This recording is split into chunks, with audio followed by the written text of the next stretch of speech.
Alvin, ang sundalo. Credit to the author. 1091-98. Ang mga pangalan po na nandito ay galing sa mga name generator. Kaya kung meron man pagkakatulad sa mga pangalan ng totoong tao o lugar, ito ay tunay na hindi sinasadya.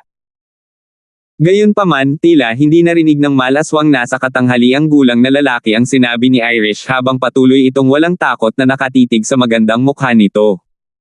Bang!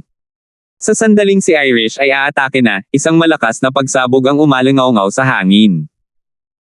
May nakita lang si Irish na kumislap sa kanyang mga mata bago lumipad pabalik ang malaswang nasa katanghaliang gulang na lalaki.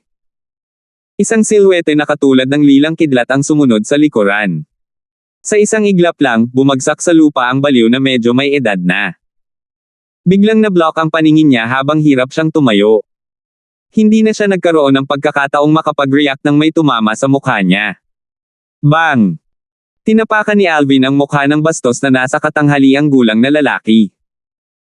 Nanatili siyang hindi gumagalaw at matibay tulad ng Mount Ai kahit gaano pa kahirap ang pagpupunyagi ng baliw na nasa katanghaliang gulang na lalaki. Napuno ng lamig ang mukha ni Alvin na katulad ni Irish. Mabangis na kumikinang ang kanyang mga mata. Mula nang sinubukan ni Irish na isakripisyo ang sarili para sa kanya sa pamamagitan ng pag-trigger ng enerhiya mula sa Fire Spirit Body, ganap na niyang tinanggap si Irish bilang kanyang babae. Paano niya matitiis ang isang taong nanlalait sa kanyang babae? Kung wala siyang gamit para sa taong ito ay agad niyang binasag ang ulo ng lalaki. Bahagyang kumirot ang puso ni Irish habang pinagmamasdan ang nangyayari sa harap ng kanyang mga mata. Hindi niya maiwasang makaramdam ng kaunting saya. Siguro. Hindi talaga simple ang relasyon natin noon, bulong ni Irish sa sarili. Clan. Clan leader, I want him dead. I want him dead. Sa sandaling ito, ang malaswang nasa katanghaliang gulang na lalaki na ang ulo ay tinatapakan ni Alvin ay tumingin kay Ragnar sa di kalayuan sa sandaling napagtanto niyang hindi niya kayang lumaban sa pagpilit ni Alvin. Kung hindi siya patay, ako. Hindi ko talaga sasabihin sa iyo kung nasaan ang damo. Patuloy na sumigaw ang baliw na medyo may edad na. Isang grade 1 spirit weapon at 10 grade 1 life recovery pills. Ngayon ay wala ng grade 1 spirit weapon, mahinang sabi ni Alvin habang bahagyang tinatapakan ang ulo ng malaswang nasa katanghaliang gulang na lalaki sa lupa. Ang baliw na nasa katanghaliang gulang na lalaki ay natarante nang marinig niya ang sinabi ni Alvin. Ito si Elder Darfield. Tinutulungan lang siya ng Lokla na mag-alok ng gantimpala. Siya ang nagbibigay ng ipinangakong gantimpala, dahan daw ang sabi ni Ragnar habang nakikiramay siyang nakatingin sa malaswang nasa katanghaliang gulang na lalaki. Ikaw. Kung hindi mo ako bibigyan ng grade 1 spirit weapon, hindi kita dadalhin sa damuhan. Mabangis na kumikinang ang mga mata ng malandi na nasa katanghaliang gulang habang nagbabanta pagkatapos kumain ng ilang subo ng lupa. Nabasag ko ang isang pakwan sa isang sipa lang dati. Ngunit hindi pa ako nakakasipa ng ulo ng tao dati, iniisip ko kung mas matigas pa ito kaysa sa pakwan, bulong ni Alvin sa sarili habang tinatapakan niya ang ulo ng malaswang nasa katanghaliang gulang na lalaki. Hindi. Malaki ang pagbabago sa ekspresyon ng matandang nasa katanghaliang gulang nang marinig niya ang sinabi ni Alvin at napasigaw siya sa takot, dadalhin kita doon. Dadalhin kita doon. Natatakot talaga siya na baka si Pain talaga ng pakwan ang ulo ng binata na mas malakas pa sa kanya. Sa kanyang kakayahan, tiyak na mamamatay siya kapag sinipa ni Alvin ang kanyang ulo. Di ba sabi mo hindi mo ako dadalhin doon? Mahinahong sabi ni Alvin. Napakalamig ng tono niya. I was kidding. Oo. I was kidding. Ang baliw na nasa katanghaliang gulang na lalaki ay nataranta at buong lakas na nagpaliwanag nang mapansin niya ang lamig sa boses ni Alvin. Panoorin mo ang tinitingnan mo. Kung titingnan mo ulit ang hindi mo dapat, ituturo ko sa iyo kung paano isulat ang salitang panghihinayang. Napangisi si Alvin habang binawi niya ang kanyang paa. Oo, agad na tugon ng malaswang nasa katanghaliang gulang. Hindi na siya naglakas loob na tumingin kay Irish, ni hindi man lang sumulyap. Nagkatinginan sina Ragnar at Fletcher matapos masaksihan ang nangyari. May nakakaalam na tingin sa kanilang mga mata. Parang tama sila. Si Elder Darfield at Irish ay nagkaroon ng hindi pangkaraniwang relasyon. Pangunahan. Sigaw ni Alvin. Naningkit ang kanyang mga mata nang mapatingin sa malandi na lalaking nasa katanghaliang gulang. Oo. Oo. Ang bastos na nasa katanghaliang gulang ay natatakot kay Alvin ngayon, at hindi siya nang ahas na mag-antala. Nanguna siya at lumipad paakyat sa langit bago tumungo sa silangan sa bilis ng liwanag. Si Alvin ay umakyat sa langit kasama si Irish pagkatapos magpaalam kay Ragnar. Mabagal at tuloy-tuloy niyang naabutan ang baliw na nasa katanghaliang gulang na lalaki. Whoosh! Sa sandaling ito, umakyat si Fletcher sa kalangitan at naabutan si Alvin at ang iba pa sa isang iglap. Paano mo nalaman na may soul stabilizing grass na tumutubo sa lugar na iyon? Kalmadong tanong ni Alvin habang nakatingin sa malaswang nasa katanghaliang gulang na lalaki. Damo na nagpapatatag ng kaluluwa. Natigilan ang baliw na nasa katanghaliang gulang na lalaki. Ang damo na hinahanap ko, sabi ni Alvin. Nakita ko ito nang hindi sinasadya nang dumaan ako sa lugar na iyon. Mapalad akong nakatakas ako sa tamang oras. Kung hindi, napatay ako ng demonyong iyon, pagkukwento ng malaswang nasa katanghaliang gulang na lalaki sa nangyari. Baka sa mukha niya ang takot. Gaano kalayo ang makarating doon mula dito? Tanong muli ni Alvin. Sa aming kasalukuyang bilis, kami ay kukuha ng isang araw sa pinakamaraming upang makarating doon, ang malaswang nasa katanghaliang gulang na lalaki. Ang isang araw ay hindi itinuring na mahaba kay Alvin. Ito ay lilipas sa isang kisap mata. Sumisikat ang bukang liwayway sa ikalawang araw at sumikat ang liwanag nito sa lupain at kay Alvin. Napansin niyang mabilis silang papalapit sa isang bulubundukin sa harapan nila. Nandyan lang. Sa sandaling ito, sinabi ng malaswang nasa katanghaliang gulang na lalaki kay Alvin at sa iba pa. Upang maging mas tumpak, kausap niya sina Alvin at Fletcher. Hindi siya nang ahas na tumingin kay Irish. Halatang naalala niya ang babala ni Alvin. Whoosh! Whoosh! Whoosh! Sa kanilang bilis, nakarating sila sa bulubundukin sa maikling panahon lamang. Huminto lamang sila sa paglipad nang makarating sila sa itaas ng bulubundukin. Elder Darfield, mga 10 grade 1 life recovery pills. Yutil-yutil na sabi ng malaswang nasa katanghaliang gulang habang nakatingin kay Alvin. Talagang ibibigay ko sa'yo ang 10 grade 1 life recovery pills kung dadalhin mo ako sa gusto ko. Saan mo nakita ang damo? Humanda ka. Sabi ni Alvin na may kasamang panunuya. Salamat, Elder Darfield. Ang baliw na nasa katanghaliang gulang na lalaki ay nakahinga ng maluwag pagkatapos niyang matanggap ang kumpirmasyon mula kay Alvin. Nagpasalamat siya kay Alvin ng may masayang ekspresyon. Dito. Kasunod nito, pinangunahan niya ang daan at lumipad patungo sa gilid ng bulubundukin. Hindi nagtagal, nakarating sila sa isang mahaba at makitid na kanyan. Nagkaroon ng fog na nananatili sa kanyan na nakaapekto sa visibility ng lugar. Nandyan na. Nanguna ang malaswang lalaking nasa katanghaliang gulang at nauna sa paglalakad. Mabilis ang kanyang bilis na para bang natatakot siya na baka hindi niya mahanap ang soul stabilizing grass kung mahuhuli siya. Bagamat mabilis ang takbo ng baliw na nasa katanghaliang gulang, si Alvin at ang iba pa ay hindi nakaramdam ng anumang panggigipit at madaling naabutan siya. Habang palalim ang kanilang pagpasok sa kanyan, lalong lumalalim ang hamog. Hindi nila makita kung ano ang nasa unahan. Nagdulot ito ng pagsimangot ni Alvin. Whoosh! Maya-maya, may kumislap sa harap ni Alvin. Napansin niyang nasa unahan niya si Fletcher habang nakasunod siya ng malapit sa likod ng malandi na lalaking nasa katanghaliang gulang na nangunguna. Elder Darfield, pakisuyong sundan ako ng malapitan kasama si Miss Irish. Hanggat kayong dalawa ay manatili sa loob ng 10 metro mula sa akin, walang magagawa ang demonyo sa tuktok ng void sa inyong dalawa kahit na siya ay umatake, kumpiyansang sabi ni Fletcher kina Alvin at Irish. Nagtiwala siya sa kanyang kakayahan. Gayunpaman, hindi alam ni Alvin kung ano ang sasabihin bilang tugon doon.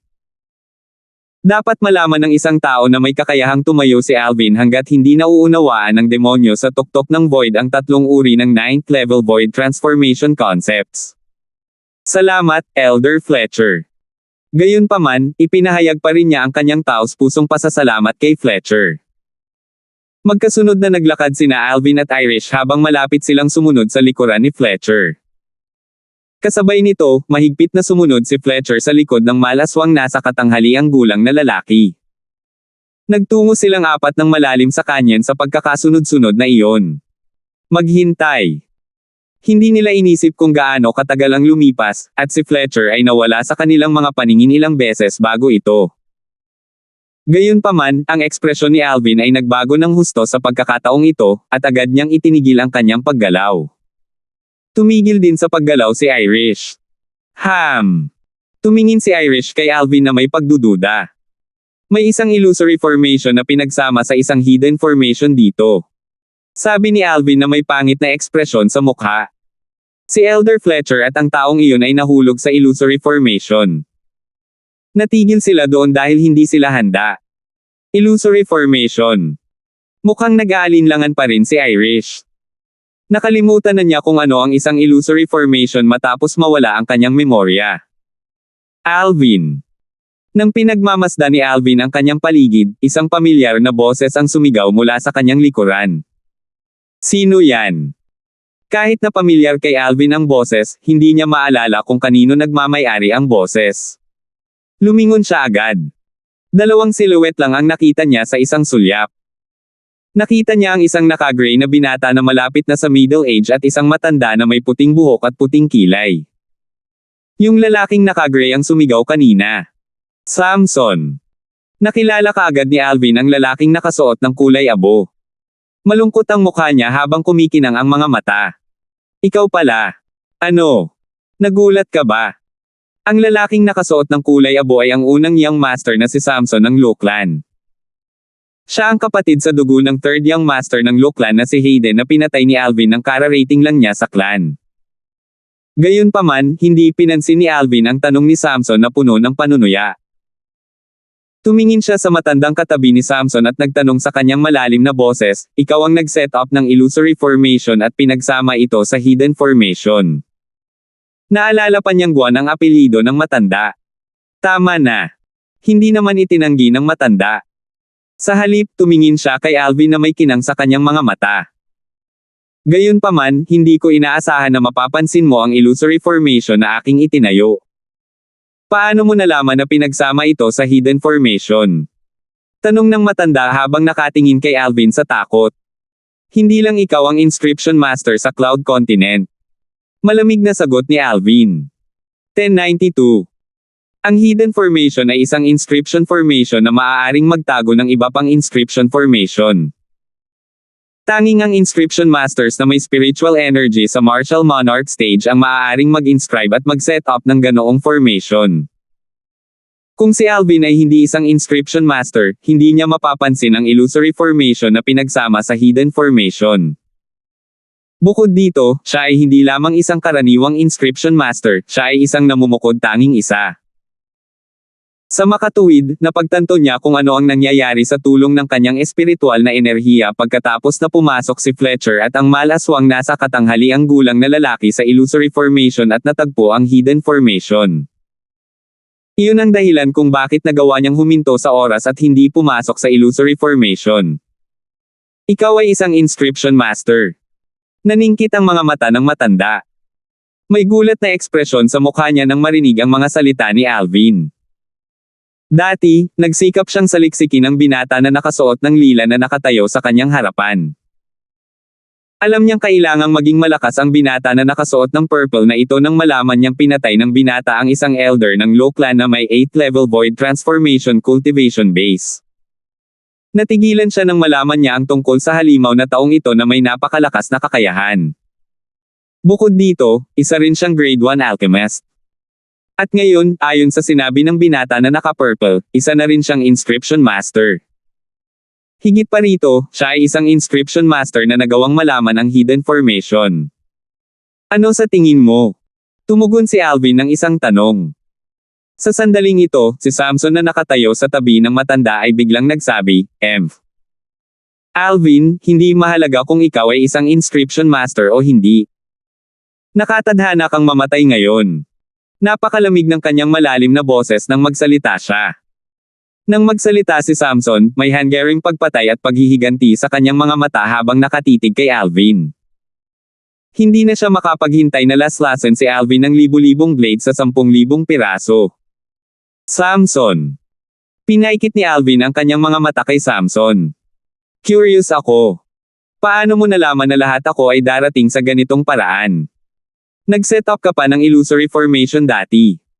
Medyo maganda ang observation skill ko.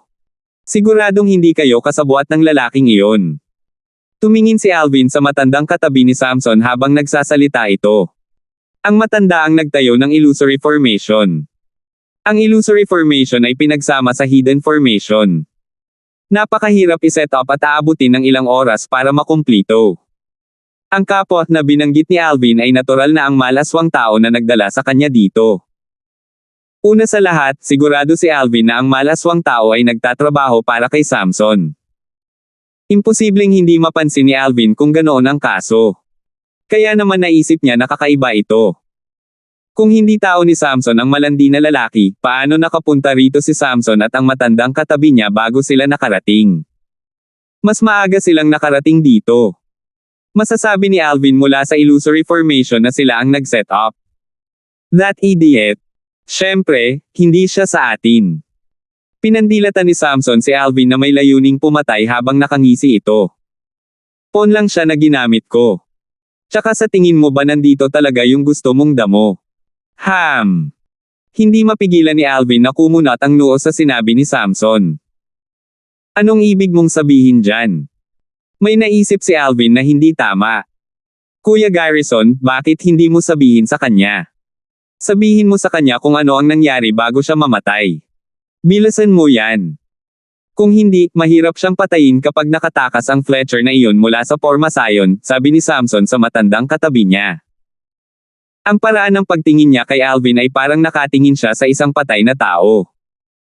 Alvin, pinatay mo ang aking kapatid. Ngayon na ang araw na mamatay ka. Gusto kong mamatay ka sa kawalan ng pag-asa at pagsisisi, sabi ni Samson habang tumitindi ang layunin ng pagpatay sa kanyang mga mata. Oo, young master. Magalang na tugon ng matanda bago siya tumingin kay Alvin at malamig na sinabi, paano mo hindi maiintindihan ito kung isa ka ring inscription master?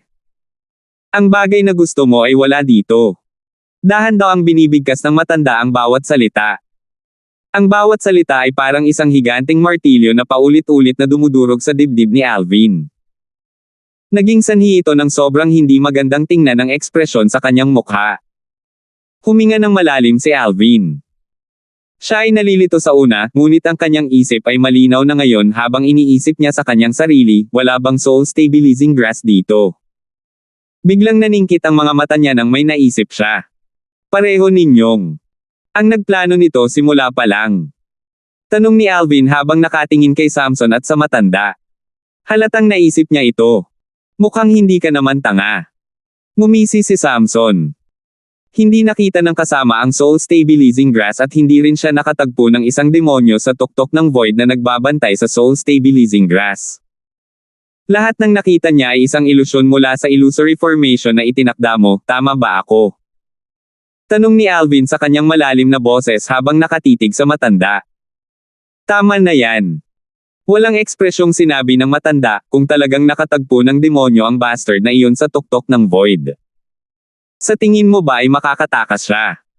Natural, ang bastard na tinutukoy ng matanda ay ang malaswang tao na nanguna kay Alvin dito. Alam ko na. Si Alvin ay naging malungkot. Hindi niya maiwasang matawa sa sarili. Naisip niya na napakaswerte niyang nakuha ang soul-fixing root na kailangan ni Irish at pagkatapos ay nakatanggap siya ng balita tungkol sa soul-stabilizing grass. Kaya walang soul-stabilizing grass pagkatapos ng lahat. Ang soul-stabilizing grass na nakita ng malaswang tao ay isang ilusyon lamang na nilikha ng illusory formation na itinakda ng matandang katabi ni Samson. Kasama dito ang demonyo sa tuktok ng void. Ilusyon lang ang lahat. Lahat ito ay bahagi ng pagkana ni Samson. Natural, alam niya kung ano ang layunin ni Samson. Gusto niyang ipaghiganti si Hayden. Si Hayden ay kapatid sa dugo ni Samson. Bagamat hindi nagpakita si Samson ng anumang pahiwatig ng pagnanais ng kabayaran noong una silang nagkita, alam ni Alvin na ito ay kabaligtaran dahil sa kanyang espiritual na enerhiya.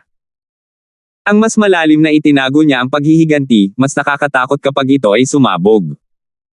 Ang nangyari ngayon ay walang alinlangang nagpatunay sa puntong ito.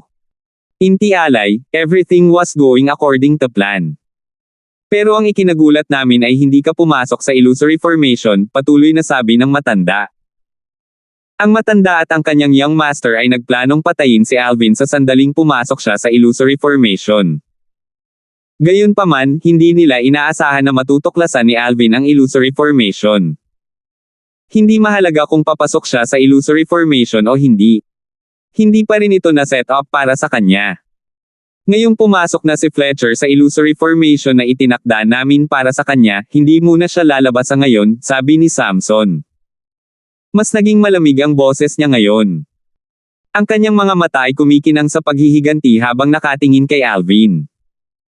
Si Fletcher ay ang guardian elder ng Luklan, at siya ay isang martial monarch powerhouse. Kahit na ang matandang katabi niya ay isa ring martial monarch powerhouse, hindi siya kumpiyansa na matatalo niya si Fletcher. Gayunpaman, hindi na mapoprotektahan ni Fletcher si Alvin ngayong pumasok na siya sa illusory formation. Sa kanyang opinyon, si Alvin ay parang isda sa kanyang chopping board. Kaya niyang gawin ang lahat ng gusto niya sa kanya. Alvin, nagsisisi ka ba na pinatay mo ngayon ang kapatid kong si Hayden? Malamig na tanong ni Samson habang nakatingin kay Alvin. Hindi niya hinintay ang tugon ni Alvin habang patuloy niyang sinasabi, walang silbi kahit pagsisihan mo ito ngayon. Ngayon, ilalagay kita sa impyerno upang ipaghiganti ang aking kapatid na nasa langit na ngayon. Naging malamig ang tono ni Samson habang nagsasalita. Panghihinayang. Nakaharap kay Samson na nahulog sa dagat ng paghihiganti, mukhang kalmado si Alvin habang dahan-daang sinabi, I'm so sorry. Baka magsisi ako sa ibang bagay, pero hindi ko pinagsisisihan ang pagpatay sa kapatid mong si Hayden. Kahit ngayon. Ang mga salita ni Alvin ay parang isang sampal sa mukha ni Samson. Humihingi ka ng kamatayan. Galit na pinandilatan ni Samson si Alvin. Tumutulo ang kanyang boses na may intensyong pagpatay. Ano? Gusto mo ba akong awayin? Ngumiti si Alvin. Mukha siyang natuwa nang makita niya si Samson na malamig na nakatingin sa kanya. Nalungkot ang mukha ni Samson nang marinig niya ang mga salita ni Alvin at sinabing, syempre, lalabanan kita. Ngunit hindi ngayon. Natigilan si Alvin. Hindi niya alam kung ano ang ibig sabihin ni Samson doon. Di nagtagal, nalaman niya ang kahulugan sa likod ng mga salita ni Samson. Elder Garrison, grabe ang dantian niya. Huwag mo siyang patayin. Gusto ko siyang pahirapan ng dahan-dahan para mamatay siya sa kawalan ng pag-asa, sabi ni Samson na nakapikit ang mga ngipin habang nakatingin sa matandang katabi niya. Oo, young master, sagot ng matanda at pinandilatan si Alvin. Dumagundong ang origin energy sa kanyang katawan. Ito ay kahanga-hanga dahil lumikha ito ng nakakatakot na airwaves na nagpasipol sa hangin.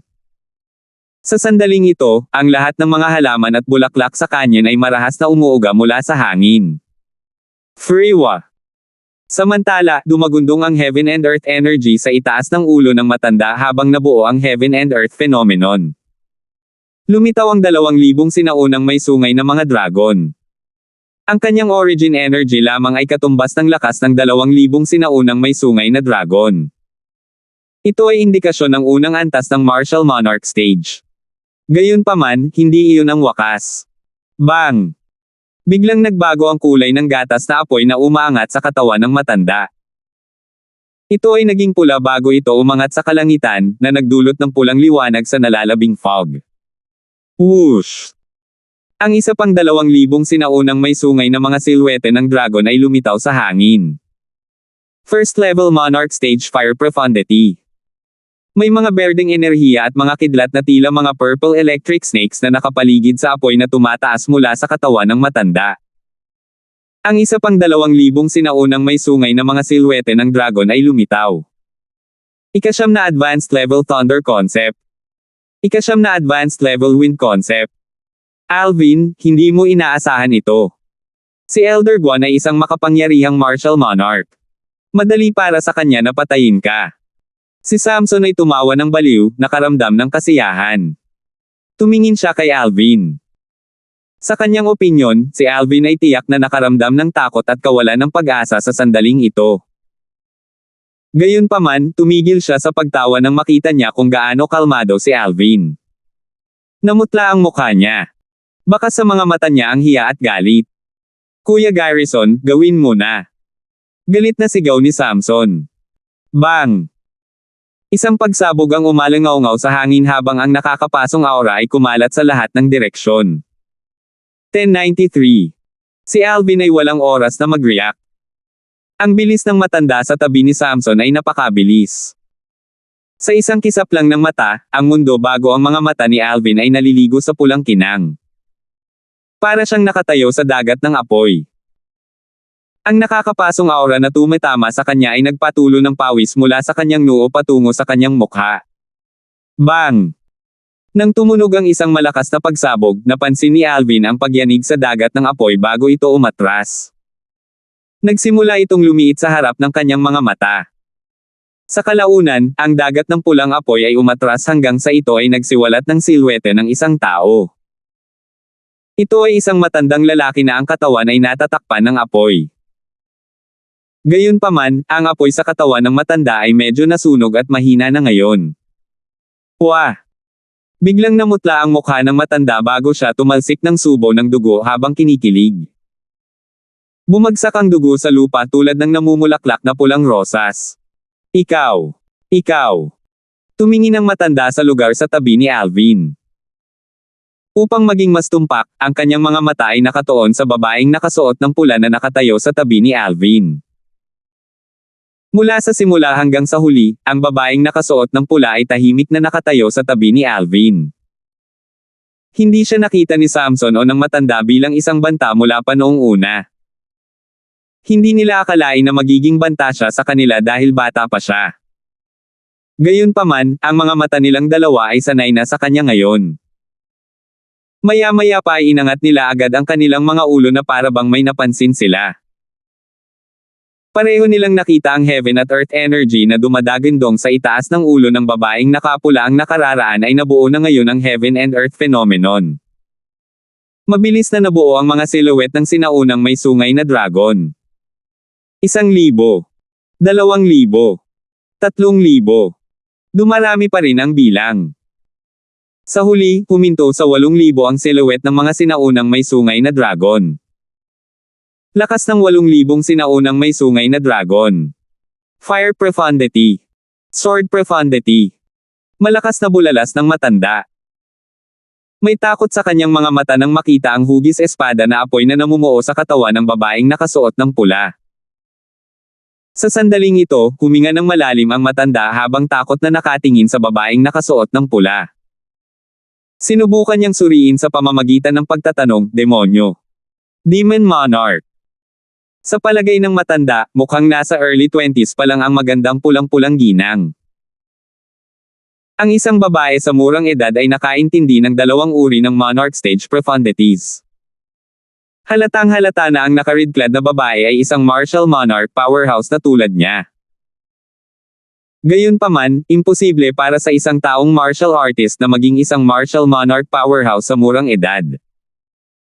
Sa makatuwid, malamang na ang babaeng nakasuot ng pula ay isang demon monarch powerhouse. Ang isang demon monarch powerhouse ay katumbas ng isang martial monarch martial artist. Hindi pinansin ng babaeng nakasuot ng pula ang tanong ng matanda. Sa halip, malamig siyang sumagot ng isa pang tanong, gusto mo siyang patayin? Kung titingnang mabuti, mapapansin ang dati niyang malamig na mukha ay naging mas malamig sa sandaling ito. Nakatayo roon ang babaeng nakasuot ng pula habang ang kanyang katawan ay nababalutan ng nakakapasong apoy na hugis espada. Gayunpaman, hindi nakakaramdam ng init ang matandang tinatitigan niya. Ang tanging naramdaman niya ay ang panginginig ng buto mula sa lahat ng direksyon. Nanatiling tahimik ang matanda at hindi sinagot ang tanong ng babaeng nakapula. Gayunpaman, may bakas ng takot sa kanyang mga mata ngayon. Kahit sinong may balak na patayin siya. Dapat mamatay, ginalaw ng babaeng nakapula ang kanyang magandang labi. Sa sandaling marinig ang salitang mamatay, tuluyan na siyang nawala sa paningin ni Samson. Mag-ingat ka, Kuya Garrison. Bulalas ni Samson sa gulat nang biglang nagbago ang ekspresyon ng mukha niya. Gayunpaman, nang lumingon siya sa matanda, napansin niyang nanginginig ang matanda bago ito bumagsak sa lupa. Walang hininga ang natitira sa kanya. Patay na siya. Tumayo ang babaeng nakasuot ng pula sa harap ng bangkay ng matanda. Ang kanyang mga damit ay nagliliyab sa hangin na parang nagninangas na apoy. Elder Garrison. Bulong ni Samson sa kanyang sarili habang inilipat niya ang kanyang atensyon mula sa bangkay ng matanda patungo sa babaeng nakasuot ng pula. Natroma siya. Nawala lahat ng kulay ng mukha niya. Bagamat kinasusuklaman niya ang pulang damit na babae sa pagpatay sa pinakamalaking suporta na mayroon siya, hindi siya naglakas loob na ipakita ito sa kanyang mukha.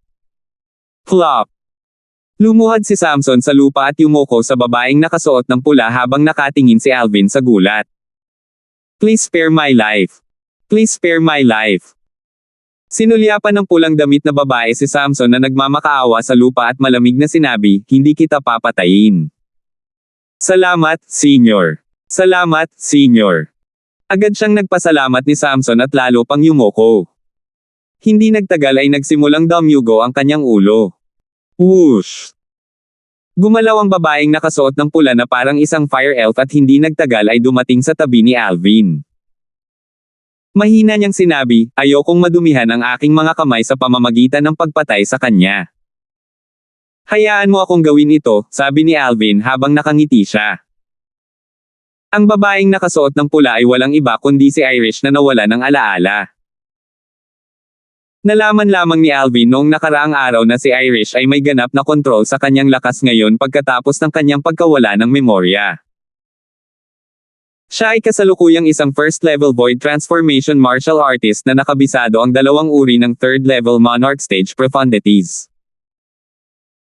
Nang walang origin energy, nakapagsigawa siya ng mga pag-atake na katumbas ng 8,000 mga sinaunang may sungay na dragon sa pamamagitan lamang ng pag-asa sa profundities. Iyon ang dahilan kung bakit walang takot si Alvin kanina. Alam niyang ligtas siya hanggat nasa tabi niya si Irish. Gaya ng inaasahan niya, hindi nabigo si Irish. Napatay niya ang Martial Monarch Powerhouse sa tabi ni Samson sa isang iglap. Ang kanyang paggalaw ay kasing kinis ng umaagos na tubig, at ito ay malinis. Kahit sinong may balak na patayin siya, dapat mamatay. Ang sinabi ni Irish sa Martial Monarch Powerhouse sa tabi ni Samson kanina ay umalangaw-ngaw sa tenga ni Alvin. Malamig ang kanyang mga salita na may halong galit. Ang puso ni Alvin ay napuno ng init. Bagamat alam niyang hindi pa rin maalala ni Irish ang kanyang nakaraan, alam din niyang kilala siya nito sa kaibuturan ng kanyang puso. Kitang-kita niya iyon sa galit nito kanina. Whoosh! Ang tunog ng sipol ng hangin ay biglang tumunog sa sandaling ito. Ang tunog ay tila papalayo ng papalayo. Si Samson ang nagtangkang tumakas bago pa nagkaroon ng pagkakataon si Alvin na atakihin siya. Anong biro? Napatay noon ni Alvin ang isang elder ng 8th level void transformation na Loklan. Hindi ba magiging madali para sa kanya na pumatay ng isang martial artist ng 5th level void transformation tulad ni Samson? Tumakbo ka. Sa tingin mo makakatakbo ka. Nakarinig si Samson ng isang mapanuksong boses pagkatapos niyang tumakbo ng ilang metro ang layo. Inangat niya ang kanyang ulo para tingnan ang pinanggalingan ng boses at nakita niya ang isang pamilyar na silhouette na naghihintay sa kanyang harapan. Bumungad sa kanya ang isang binata na nakasuot ng lila. How's it possible na ang bilis mo? Nanlaki ang mga mata ni Samson. Tumigil siya sa paggalaw at nagtanong na may takot na nakasulat sa buong mukha niya, Ikaw. Isa kang peak level void stage powerhouse. Mukhang hindi kaganap na pipi, tumingin si Alvin kay Samson nang may pagtataka. Ang kanyang pagiging kasalukuyang ay katulad ng isang powerhouse ng peak level void stage. Flop! Muling lumuhad si Samson at yumuko habang nagmamakaawa dahil alam niyang imposibleng makatakas siya kay Alvin. Gayunpaman, siya ay nakayuko sa ibang tao ngayon. Nakayuko siya kay Alvin. Kuya Darfield, mangyaring iligtas ang aking buhay. Kuya Darfield, mangyaring iligtas ang aking buhay.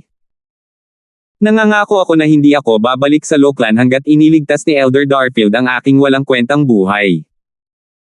Hindi na ako makikipagtalo para sa posisyon ng clan leader kay Benny. Elder Darfield, nakikiusap ako sa iyo. Nakikiusap ako sa iyo. Hindi tumigil sa pagyuko si Samson habang buong lakas niyang nagmamakaawa. Hindi siya mukhang unang young master ng Lockland sa sandaling ito. Mukha siyang kawawa na parang wala siyang dignidad. Paano ang isang duwag na tulad mo ay karapat-dapat na pumalit sa posisyon ng clan leader? Sinulyapan ni Alvin si Samson ng may pagkasuklam. Hindi na siya nag-aksaya pa ng oras sa kanya at agad siyang pinatay. Kung hindi susubukan ni Samson na maghayganti kay Alvin, baka siya pa rin ang unang young master ng Lockland. Gayunpaman, pinili niyang maghayganti kay Alvin. Naghuhukay siya ng sarili niyang libingan. Sige, saan ako pupunta ngayon? Sa sandaling ito, isang pamilyar na boses ang pumasok sa tainga ni Alvin. Kuya Fletcher. Nakita niya si Fletcher na tumatakas mula sa illusory formation sa di kalayuan. Bagamat hindi ito nakakagulat, nagulat pa rin siya. Napagmasdan niya ang illusory formation gamit ang kanyang spiritual energy, at kinalkula niya na aabutin ng hindi bababa sa kalahating oras para matakasin ito ng isang ordinaryong martial monarch powerhouse. Gayunpaman, si Fletcher ay tumagal lamang ng 15 minuto upang makalabas. Kuya Darfield. Nakahinga ng maluwag si Fletcher nang marinig niya ang boses ni Alvin. Sa wakas nakalabas din ako. Naisip niya na maaaring pumasok siya sa isang illusory formation nang tumalikod siya at napagtanto na sina Alvin, Irish, at ang malaswang nasa katanghaliang gulang na lalaki na naglalakad sa harapan niya ay nawala. Kasunod nito, nagsimula siyang maghanap ng landas upang makalabas sa illusory formation. Sa kalaunan, nakatakas siya pagkatapos ng 15 minuto. Biglang nanliit ang mga mata ni Fletcher. Ang kanyang mga mata ay sinanay sa isang matandang bangkay sa lupa. Nakakunot ang noo niya habang nakatingin sa pamilyar na mukha. Hindi ba si Lionel Garrison iyon? Si Fletcher ay isa sa 3 guardian elder ng Lockland. Kaya naman, nakilala niya ang karamihan sa mga matatanda sa angkan lalo na't siya mismo ay matanda na. Isa sa mga taong kilala niya ay kasama si Lionel. Siya ang dayuhang elder ng clan na palaging nasa panig ng unang young master ng Lockland. Biglang inangat ni Fletcher ang kanyang ulo at tumingin sa malayo na parang may napansin siya. Samson. Nakilala niya ang bangkay na nakahandusay 10 metro ang layo sa isang sulyap lang.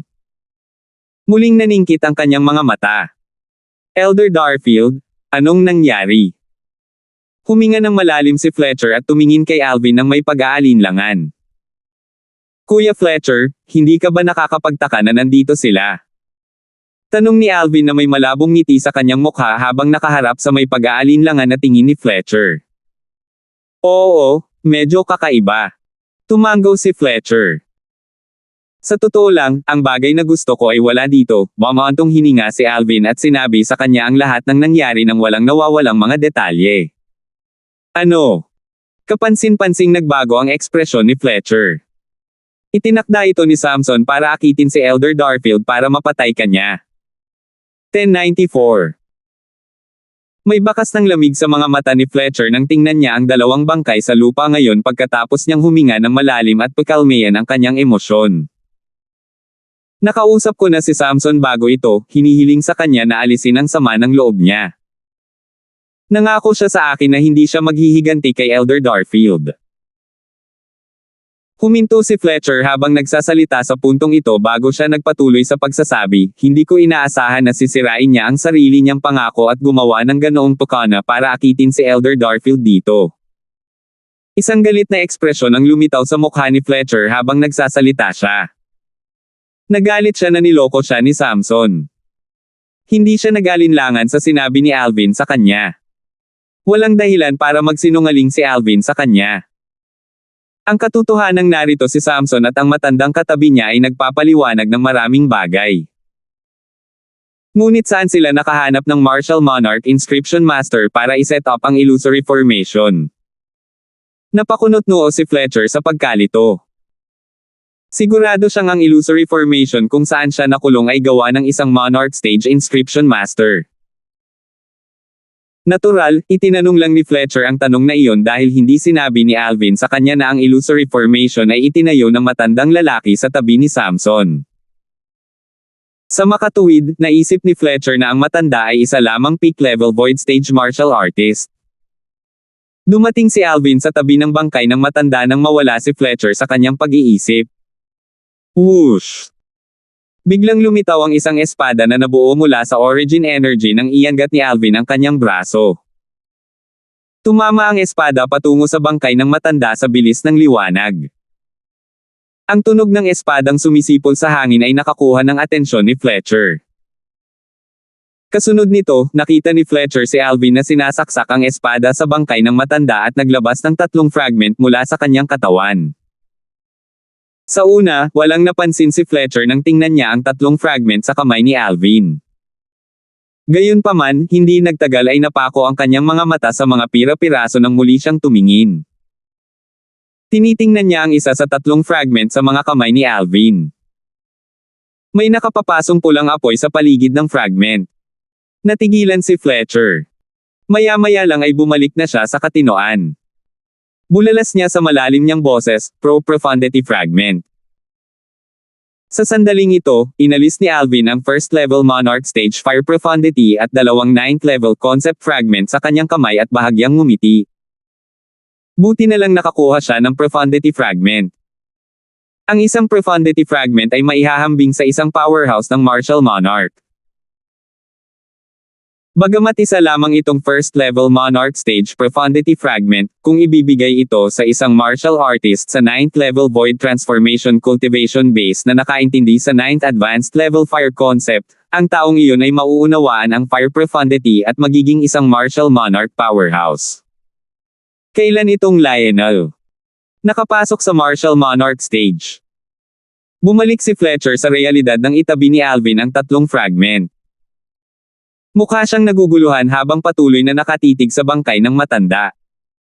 Halatang hindi alam ni Fletcher na ang matandang katabi ni Samson ay isang Martial Monarch Powerhouse.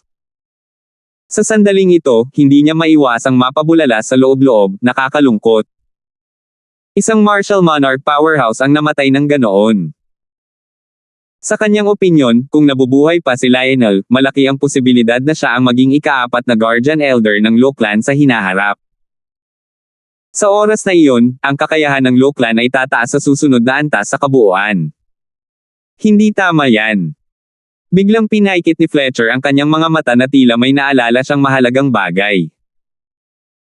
Dahil si Lionel ay isa ng Martial Monarch Powerhouse, ang taong pumatay sa kanya ay walang alinlangan na isang Martial Monarch Powerhouse din. Higit pa rito, ang taong iyon ay talagang isang Martial Monarch Powerhouse na mas malakas kaysa kay Lionel. Kung hindi, paano nagawa ng taong iyon na patayin si Lionel? Kuya Darfield. Sino? Sino ang pumatay kay Lionel? Tanong ni Fletcher kay Alvin pagkatapos nitong huminga ng malalim at tumingin sa kanya. Ano sa tingin mo? Mahinahong sagot ni Alvin. Mukhang alam niyang itatanong ito ni Fletcher. Natigilan si Fletcher nang marinig niya ang tugon ni Alvin. Tumingin siya kay Alvin bago inilipat ang kanyang tingin kay Irish na nakatayo sa tabi niya. Imposibleng napatay siya ng babaeng ito. Sa paglalakbay dito, umaasa siya sa origin energy ni Elder Darfield para lumipad sa himpapawid. Pagkatapos ay ibinalik ni Fletcher ang kanyang tingin kay Alvin. Ibig sabihin, maaaring si Elder Darfield o isang powerhouse na nagpoprotekta kay Elder Darfield sa dilim, haka-haka ni Fletcher. Matapos ikumpara ang dalawa, naisip niyang mas posible ang huli. Bukod sa murang edad ni Alvin, naisip niya na malamang na ito ang huli dahil si Alvin ay isang outstanding grade 1 alchemist. Medyo katawa-tawa kung ang batang grade 1 alchemist ay isa ring Martial Monarch Powerhouse. Sa makatuwid, hindi siya naniniwala na si Alvin ay isang Martial Monarch Powerhouse. Dahil walang kailangan dito ni Elder Darfield. Babalik tayo kung ganoon. May takot sa mga mata ni Fletcher nang tumingin siya kay Alvin. Mas magalang pa siya nang magsalita ngayon. Masasabi niyang napatay si Lionel sa isang suntok base sa mga sugat sa kanyang katawan. Kahit na hindi niya alam ang cultivation base ni Lionel, imposibleng mapatay niya si Lionel sa isang suntok lang kahit na first level monarch martial artist lang si Lionel. Iyon ang dahilan kung bakit naisip niya na ang powerhouse na lihim na nagpoprotekta kay Alvin ay mas makapangyarihan kaysa sa kanya. Iyon ang dahilan kung bakit nagkaroon ng napakalaking pagbabago sa paraan ng pakikitungo niya kay Alvin ngayon. Hindi tinanggihan ni Alvin ang mungkahi ni Fletcher. Umalis siya kasama si Fletcher pagkatapos niyang kausapin si Irish. Dumiretso sila sa estate ng Lockland pagkatapos umalis sa lugar at nakarating ng ligtas at maayos pagkaraan ng isang araw. Isang malakas na kalabog ang nagmula sa pangunahing bulwagan ng Lockland. Ang tunog ay nagmula sa clan leader na si Ragnar na hinahampas ang bagong upuan na kanyang inuupuan. May mga piraso ng kahoy sa buong sahig. "Samson, how dare you?" Sigaw ni Ragnar. May galit sa boses niya. Halatang nalaman niya ang ginawa ni Samson. Huminga ng malalim si Ragnar at humihingi ng tawad sa binata na nakasuot ng purple na nasa harapan niya. "Elder Darfield, kasalanan ito ng aming Lockland. Patawarin mo kami." Ang binata na nakasuot ng purple ay walang iba kundi si Alvin. "Dahil patay na si Samson, kalimutan na lang natin ito," mahinahong sabi ni Alvin. Wala siyang balak manirahan sa nakaraan. "Oo," magalang na tugon ni Ragnar. Biglang sumimangot ang matandang nakatayo sa tabi ng binata na naka-purple na si Fletcher. Akala niya ay may nakita siyang sulyap ng takot sa mga mata ng clan leader nang tumingin siya sa batang Elder Darfield. Alam ba ng clan leader ang tungkol sa powerhouse na nagtatago sa likod ni Elder Darfield? Kahit ang clan leader ay natatakot sa powerhouse na iyon. Fletcher speculated. "Oh, tama, Elder Darfield. Nagkataon lang na 2 tao ang dumating sa magkahiwalay na okasyon noong araw na umalis ka.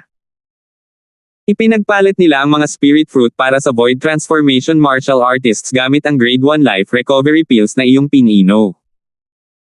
Binago ni Ragnar ang usapan at pinag-usapan ang gawaing na i-post nila. 2 tao. 2 espiritong bunga. Nagliwanag ang mga mata ni Alvin. Hindi niya inaasahan ang isang kaaya-ayang sorpresa sa sandaling bumalik siya. Sana ang 2 bunga ng espirito ay ang mga hindi ko pa nauubos noon. Kung ganoon nga, makakalusot ako sa 9th level void transformation stage sa loob ng maikling panahon. Mabilis ang tibok ng puso ni Alvin. Nanginginig pa ng kaunti ang katawan niya sa excitement kahit walang nakapansin. Mabilis na pinigilan ni Alvin ang pananabik at nagtanong, "Clan leader, ilang grade 1 life recovery pills ang ipinagpalit mo para sa mga spirit fruit?" "Isang grade 1 life recovery pill para sa isang spirit fruit," matapat na sabi ni Ragnar. "Isa lang." Natigilan si Alvin nang marinig niya iyon. Handang ipagpalit ng mga tao ang kanilang espiritong prutas para lamang sa isang grade 1 life recovery pill. Sa kanyang opinyon, ang halaga ng isang grade 1 life recovery pill ay hindi maihahambing sa isang spirit fruit na angkop para sa void transformation martial artists. Siyempre, walang ipagpapalit kung isa lang itong ordinaryong grade 1 life recovery pill. Ngunit tiyak na hindi kawalan na ipagpalit ang grade 1 life recovery pill na may kadalisayan na higit sa 70% na pinino ni Elder Darfield, sabi ni Ragnar habang umiiling. Ang halaga ng grade 1 life recovery pill na may purity na higit sa 70% ay hindi limitado sa medicinal efficacy nito. Gayunpaman, ang medicinal efficacy nito ay sapat na para ipaglaban ito ng mga tao. Ang grade 1 life recovery pill na may purity na higit sa 70% ay may medicinal efficacy at healing effect na 5 beses na mas malaki kumpara sa karaniwang grade 1 life recovery pill na may purity na mas mababa sa 70%. Sa mga kritikal na panahon, ang gayong grade 1 life recovery pills ay makakapagligtas ng mga buhay. Maging si Ragnar mismo ay nasa sabik habang nagsasalita siya. Natigilan si Alvin nang marinig niya iyon. Sa sandaling ito, ang gusto lang niyang gawin ay bumalik sa kanyang silid upang magtanim. Pagkatapos kunin ang 2 bunga ng espiritu mula kay Ragnar, bumalik si Alvin sa kanyang tirahan kasama si Irish. Ipinasa ni Alvin ang red phosphorus fruit na tila nababalot ng pulang apoy kay Irish at sinabing, "Irish, ubusin mo itong red phosphorus fruit para sa iyong paglilinang. Kunin mo na." Bagamat halos hindi nagsasalita si Irish, prangka siya nang magsalita. "Naubos ko na itong red phosphorus fruit minsan, walang kwenta kung kunin ko ulit. Makukuha mo." Sinabi ni Alvin ang totoo nang malaman niyang ayaw tanggapin ni Irish. Isa sa 2 spirit fruit na nakuha niya kay Ragnar ay ang red phosphorus fruit na naubos niya noon. Ang prutas na iyon ay ibinigay sa kanya ni Ragnar dati. Ang kanyang kasalukuyang cultivation base ay tumaas dahil sa red phosphorus fruit na kanyang nakonsumo. Tinanggap lamang ni Irish ang red phosphorus fruit pagkatapos marinig ang sinabi ni Alvin. "Salamat," ginalaw ni Irish ang kanyang magandang labi at nagpasalamat kaagad kay Alvin. "Hindi na kailangang magpasalamat sa pagitan mo at sa akin." Magiliw na tiningnan ni Alvin si Irish bago siya nagpaalam at bumalik sa kanyang silid upang magtanim. Bumalik din si Irish sa kanyang silid pagkaalis ni Alvin. Gayunpaman, ang hindi alam ni Alvin ay ang 2 grade 1 na life recovery pills na may higit sa 70% purity ay lumikha ng kaguluhan pagkatapos nilang umalis sa Lochlan. 1095. Ang Cloud Continent ay mayroong Stream River bilang linya ng demarcation na naghahati sa Outer Land at Inner Land. Ang Outer Land ay pangunahing ginawa ng 4 na direksyon na kung saan ay ang Northern Outer Land, Southern Outer Land, Western Outer Land, at Eastern Outer Land. Ang Northern Mountain Land ay isang lugar lamang na matatagpuan malapit sa Stream River sa hilaga ng Southern Outer Land. May 2 pang lugar sa magkabilang panig ng Northern Mountain Land na mas malapit sa Stream River na kabilang sa Southern Outer Land. Ang Northern Divergent Land na matatagpuan sa silangang bahagi ng Northern Mountain Land ay medyo namumukod tangi rin kahit na ito ay hindi kasing tanyag ng Northern Mountain Land. Natural, ang Northern Mountain Land ay sikat dahil sa Osborne at Lochlan. Ang 2 angkan ay sinaunang angkan na umiral sa loob ng 10,000 taon. Sila ang 2 pinakamatandang puwersa sa buong Southern Outer Land. Mas tumpak, walang ibang puwersa na umiral sa loob ng 10,000 taon tulad ng Osborne at Lochlan sa buong Outer Land. Marahil sa Cloud Continent, may mga puwersang katulad ng Osborne at Lochlan na umiral sa loob ng 10,000 taon. Gayunpaman, ang mga puwersang iyon ay matatagpuan sa kabilang panig ng Stream River na siyang Inner Land. Ang Osborne at ang Lochlan ay ang tanging 2 puwersa na umiral sa loob ng 10,000 taon sa Outer Land. Dahil doon, ang Northern Mountain Land ay tanyag sa buong Southern Outer Land. Sa intersection ng Northern Mountain Land at Northern Divergent Land ay matatagpuan ang isang malawak na lungsod. Ang lungsod ay abala sa mga taong patuloy na pumapasok at lumalabas. Ang lungsod ay tinawag na Alchemist City. May isang tore na matatagpuan sa gitnang sona ng Alchemist City. Ang gusali ay isang palatandaan ng lungsod. May mga parisukat na plaque na nakasabit sa labas ng tore mula sa itaas hanggang sa ibaba na may nakasulat na salita sa bawat isa sa kanila. Nakabasa ito ng Alchemist Guild, kung babasahin sila mula sa itaas hanggang sa ibaba.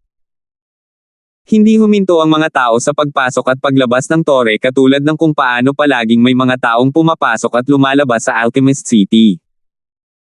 Kung titingnang mabuti, mapapansin na karamihan sa mga taong papasok at palabas ng tore ay may badge sa kanilang dibdib.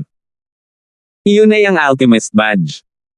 Masasabi ng isa ang grado ng isang alchemist sa pamamagitan lamang ng pagtingin sa badge sa kanilang mga dibdib. Ang tore sa Central Zone ng Alchemist City ay kung saan matatagpuan ang Alchemist Guild's main guild sa Southern Outer Land. Ang Alchemist Guild na namuno sa buong Southern Outer Land. Whoosh! Sa sandaling ito, isang tao ang lumipad sa bilis ng kidlat at nakarating sa itaas ng tore sa isang kisap lamang ng mata. Gayunpaman, ang taong iyon ay tumigil sa paggalaw sa sandaling siya ay dumating sa himpapawid sa itaas ng tore. Nandito ako para makita ang Guildmaster. May kailangan akong i-report sa kanya. Isa itong matandang asul na nakadamit. Tumingin siya sa isang lalaking nasa katanghaliang gulang na nakasuot ng asher na nakaharang sa kanyang daan na may takot sa kanyang mga mata na para bang ang lalaking nasa katanghaliang gulang na nakasuot ng asher ay isang mapanirang hayop. Walang emosyong nakatayo doon ang lalaking nasa katanghaliang gulang na nakasuot ng asher. Tila siya ay isa sa langit at lupa na nagbibigay ng matinding panggigipit sa asher-clad na matandang lalaki.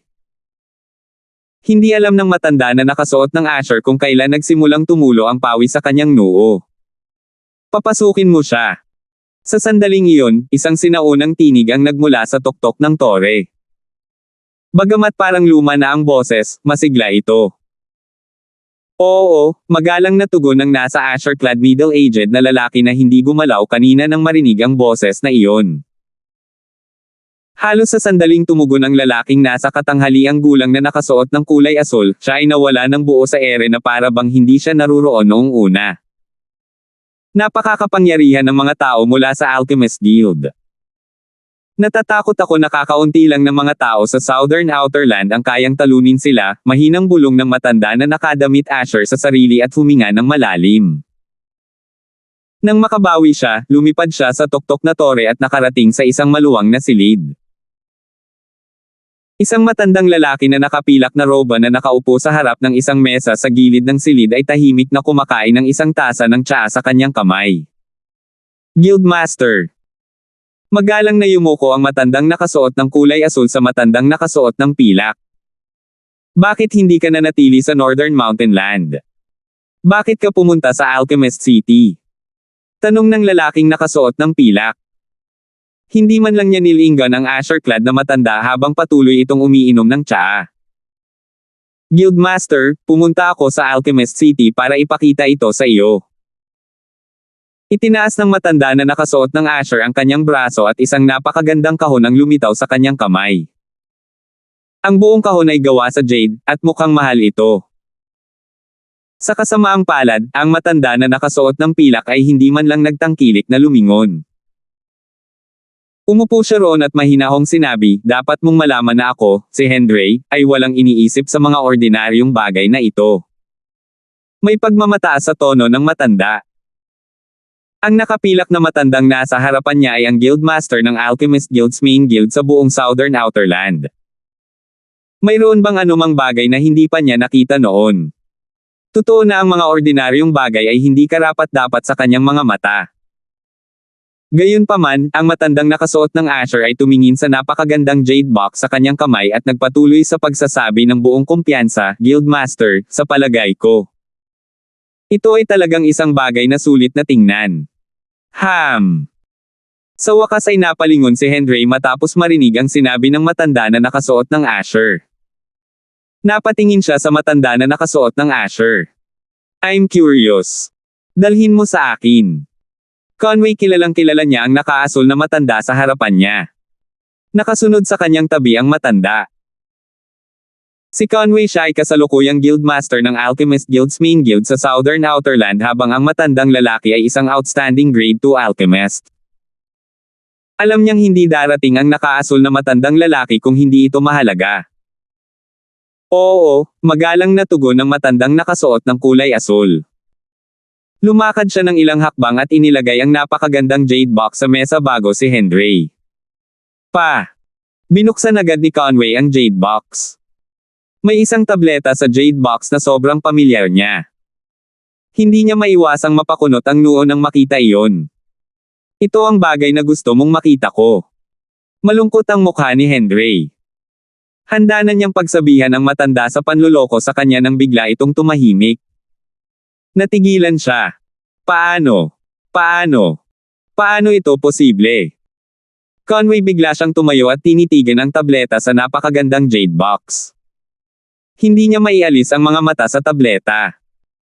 Nagsimulang manginig ang kanyang katawan dahil sa kanyang magulong emosyon. Himala. Huminga siya ng malalim pagkaraan ng ilang sandali at kinuha ang tableta mula sa napakagandang jade box gamit ang kanyang nanginginig na mga kamay. Malumanay ang galaw niya na parang hinahaplos ang kataypan.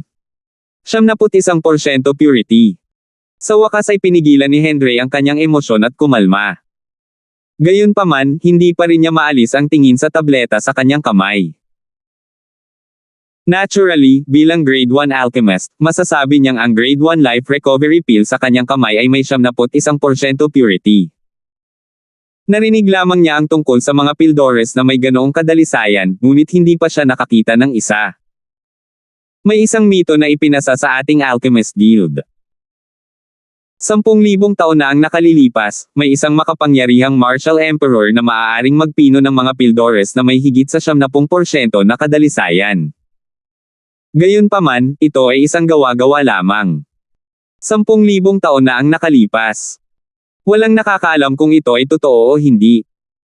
Si Henry ay may libu-libong kaisipan na tumatakbo sa kanyang isipan. Hindi siya mapakali.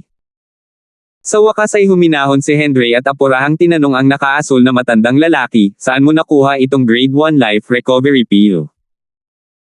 Guildmaster, nakuha ito ng aking direktang disipulo mula sa Luklan, agad na tugon ng matanda na nakasuot ng Asher. Luklan. Napakunot ang noo ni Henry matapos marinig ang sinabi ng matanda na nakasuot ng Asher. Nagpino ako ng mga Grade 1 na pills para sa Luklan. Ang Grade 1 Life Recovery Pills na nirefine ko ay may pinakamaraming purity lang. Ngunit itong Grade 1 Life Recovery Pill ay may purity above 70%.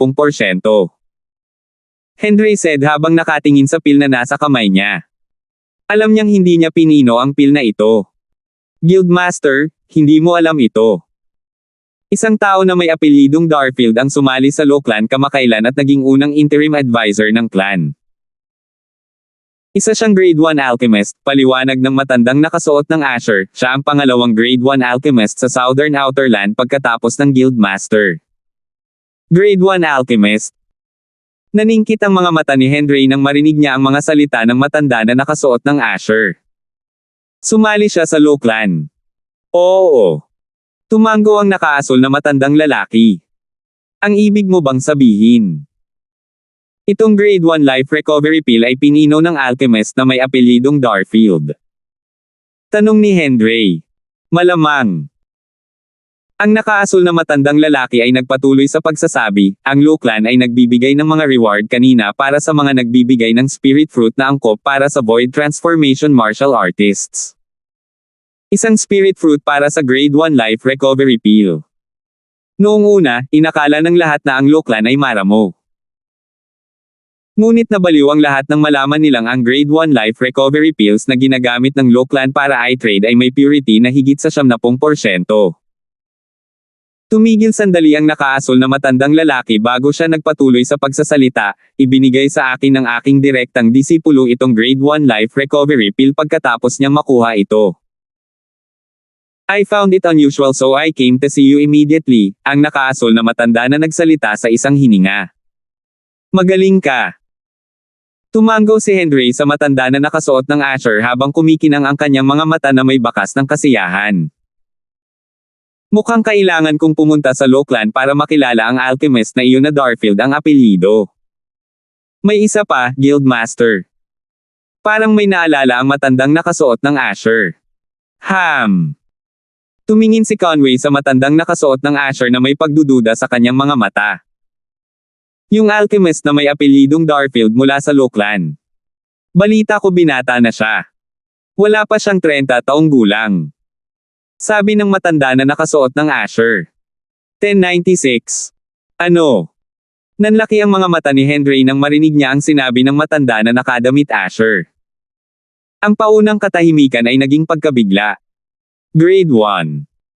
Grade 1 Alchemist, at wala pa siyang 30. Sigurado ka? Tiningnan ni Conway ang matandang lalaki na nakadamit Asher. Sigurado ako. Tumango ang nakaasul na matandang lalaki. Nakita ko na siya minsan sa alchemist competition kasama ang iba pang mga alchemist. Ibinunyag niya ang kanyang Grade 1 Alchemist identity sa pamamagitan ng pagpapakita ng kanyang Grade 1 Pilfire sa oras na iyon at sumali sa Luklan, ang sabi ng Asher-clad na matandang lalaki. Wala pa siyang 30. Isang Grade 1 Alchemist. Conway pinaikit niya ang kanyang mga mata. Dahil Grade 1 Alchemist siya, malabong demonyo siya. Pero kung tao siya, paano siya naging grade 1 alchemist sa murang edad? Higit pa rito, nagawa niyang pinuhin ang grade 1 na pills na may 70% purity. Habang iniisip ito ni Conway, lalo siyang nag-aalinlangan. Masyadong nakakagulat para sa isang tao na wala pang 30 taong gulang na maging isang grade 1 alchemist. Bukod dito, ang grade 1 alchemist na ito ay maaaring pinuhin ang grade 1 na mga table task na may 70% na kadalisayan. Iyon ay hindi ka panipaniwala. Kahit ang no. Isang alchemist sa Cloud Continent na kilala sa publiko, ang Guildmaster ng Supreme Main Guild ng Alchemist Guild ay maaari lamang pinuhin ang grade 1 na mga table task na may pinakamaraming 80% purity. At saka, depende rin sa swerte. Ang Guildmaster na iyon ay naging grade 1 alchemist noong siya ay wala pang 40 taong gulang at kilala bilang ang nangungunang henyo sa mga alchemist. Gayunpaman, nagawa lang niyang pinuhin ang grade 1 na mga table task na may 80% purity pagkatapos niyang 100 taong gulang.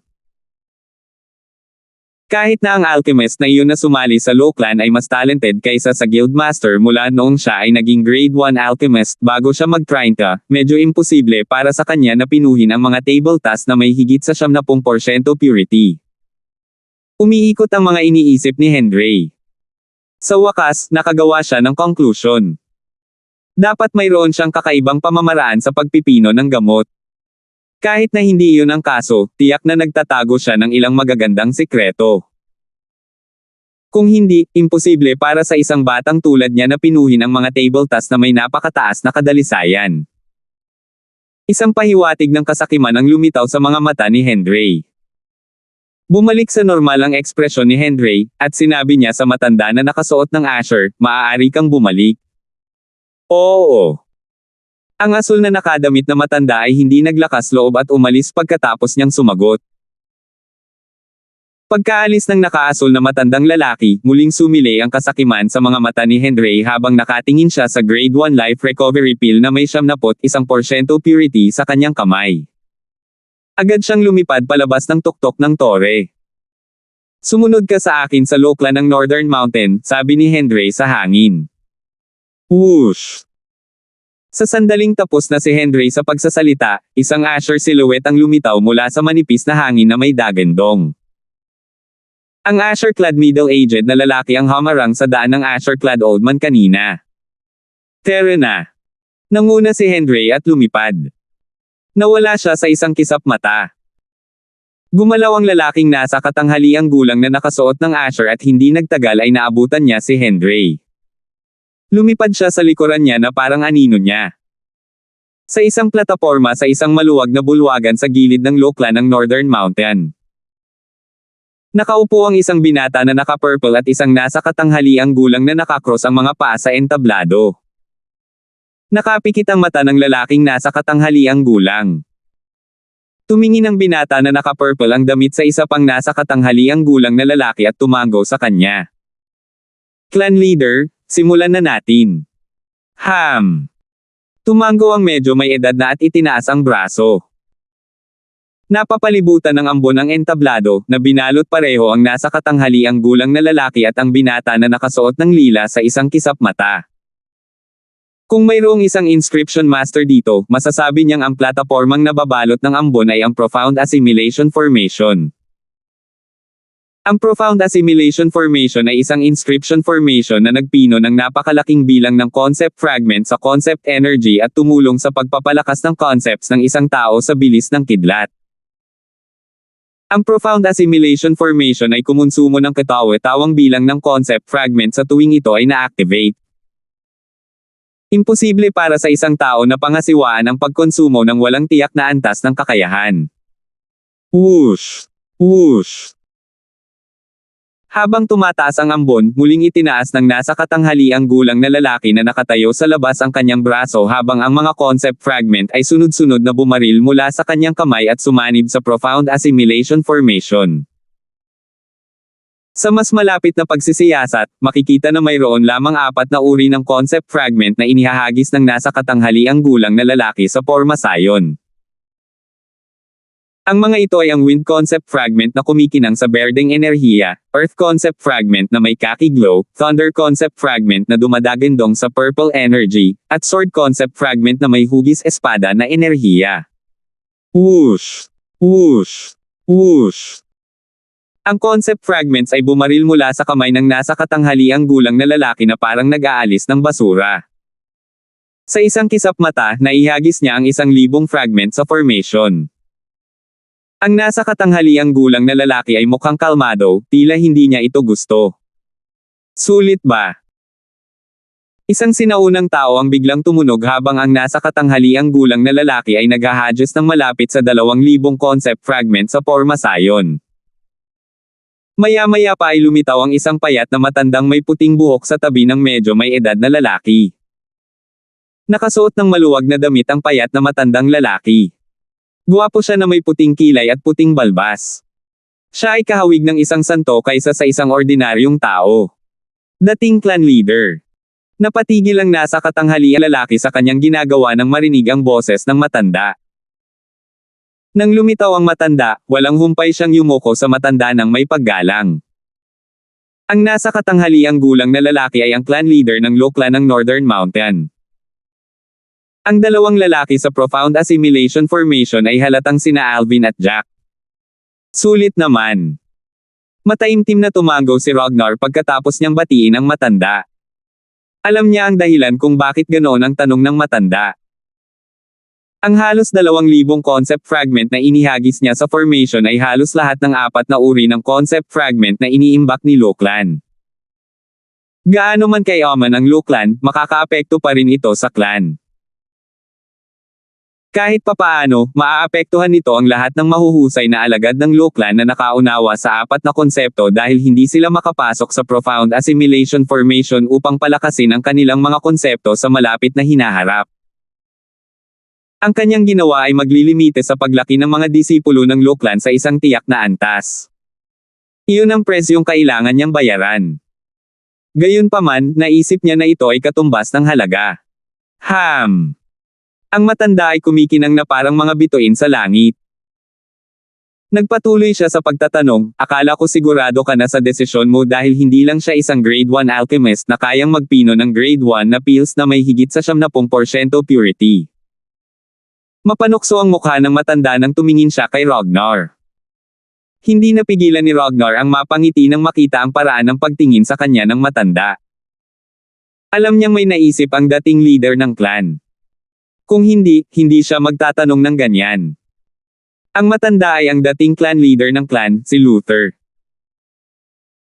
Kung ikukumpara sa nakamamanghang talento sa pagpipino ng medisina ni Ragnar, nakuha ni Luther ang kanyang sarili ang posisyon noon sa kanyang dominanteng kakayahan sa militar. Kahit na si Luther ay hindi isang alchemist, ang kanyang talento sa martial daw ay nakakatakot. Kahit ngayon, walang sino man sa Lo Clan ang nakakaalam kung gaano kalakas itong dating leader ng clan na kusang sumuko sa kanyang posisyon. Gayunpaman, alam ng lahat na ang 3 Lo Clans Guardian Elders na mga martial monarch powerhouses ay maaaring hindi matalo ang dating clan leader kahit na silang 3 ay nagtutulungan. Ang dating leader ng clan na ito ay ang tunay na anghel na tagapag-alaga ng Lo Clan. Dating clan leader, mangyaring huwag mo akong ilagay sa mahirap na posisyon. Nanumpa ako sa 99 Heavenly Tribulation sa harap ni Elder Darfield. Mapapatay ako sa parusa ng kulog kung sasabihin ko sa iyo ang isang bagay na hindi ko dapat gawin, walang magawang sabi ni Ragnar. Bagamat siya ang kasalukuyang pinuno ng clan ng Lo Clan, siya ay walang kabuluhan kumpara sa matandang lalaking nakatayo sa kanyang harapan. Ang matandang nakatayo sa kanyang harapan ay may kakaibang kapangyarihan. Ang kasalukuyang pinuno ng clan ay matatanggal pa nga kaagad kung naisin ito ng matanda. 99 Heavenly Tribulation. Itinaas ni Luther ang kanyang puting kilay. May nanumpa sa 99 Heavenly Tribulation kanina ng walang dahilan, na naging sanhi ng siyam na palakpak ng kulog na dumagundong at ginising ako mula sa aking matamis na panaginip. Kaya ang brat na iyon ay ikaw. Brat. Marahil ang dating leader ng clan, si Luther, ay ang tanging naglakas loob na tawagin ang kasalukuyang leader ng clan, si Ragnar, na isang brat sa buong Lo Clan. Gayunpaman, hindi galit si Ragnar. Sa halip, nag-a-apologize siya. Hindi ko alam na nagpapahinga ka, dating clan leader. Sige, huwag na nating pag-usapan ang mga bagay na walang kwenta, putol ni Luther at winuwagayway ang isang kamay. Ang kanyang mga mata ay kumikinang habang sinabi niya, syempre hindi mo masasabi sa akin kung ano ito mula nang ikaw ay nanumpa sa Siyam 99 Heavenly Tribulation. Ngunit hindi dapat maging problema kung bibigyan mo ako ng ilang mga pahiwatig dito at doon. Isang nakakalokong ngiti ang lumitaw sa mukha ni Luther nang magsalita siya. Umiling si Ragnar at sinabing, dating clan leader, hindi mo masasabi iyan. Kung malalaman mo ang tunay na pagkakakilanlan ni Elder Darfield mula sa aking pahiwatig, papatayin ako ng parusang kulog ng 99 Heavenly Tribulation. Totoong pagkakakilanlan. Lumawak ang ngiti sa mukha ni Luther. Pinilit ni Ragnar na ngumiti sa kanyang mukha nang mapagtanto niyang sobra ang kanyang sinabi. Dati, hindi alam ng dating clan leader na si Ragnar ay nag-aalaga kay Elder Darfield dahil sa kanyang tunay na pagkakakilanlan. Mukhang hindi simple ang ating Elder Darfield. Hayaan mo akong pag-isipan ito. Sinimulan ni Luther na sakupin ang kanyang utak habang bumubulong, isang grade 1 na alchemist na wala pang 30 taong gulang at kayang magpino ng grade 1 na pills na may higit sa 70% purity. At saka, sobra kang gumagalang sa kanya.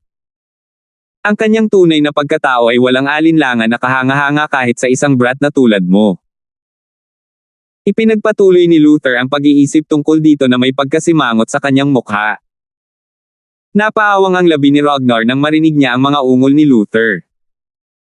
Hindi niya inaasahan na ang dating clan leader ay lalapit sa katotohanan sa limitadong impormasyong ibinigay sa kanya. Isang grade 1 alchemist na nagpino ng grade 1 na pills na may higit sa 70% purity. Naging grade 1 alchemist bago tumuntong sa 30. Bukod dito, medyo disente ang kanyang kakayahan dahil nagawa niyang pumatay ng isang martial artist ng 8th level void transformation. Patuloy na bumubulong si Luther sa kanyang sarili habang nagmumuni-muni. Malinaw na alam niya ang lahat ng ginawa ni Alvin mula noong sumali siya sa Lochlan. 1097. Bumulong si Luther sa mga tainga ni Ragnar nang hindi nawawala. Pilit na ngumiti si Ragnar. Alam na niya ng husto na ang dating clan leader ay malamang na malaman ang tunay na pagkakakilanlan ni Elder Darfield tulad ng kanyang inaasahan. Biglang huminto sa paggalaw si Luther na bumubulong habang tumatakbo. Lumiit ang kanyang mga estudyante. Ragnar, ang brat na iyon. Siya ba ang taong nabanggit sa handbook na iniwan ng ating ninuno? Sa huli ay nagtanong si Luther habang nakatingin kay Ragnar. Nakita niyang tumango si Ragnar bago pa man niya matapos ang sinasabi niya. Dahil nakuha na niya ang sagot na gusto niya, hindi na niya idiniin ang bagay at nagtanong pa.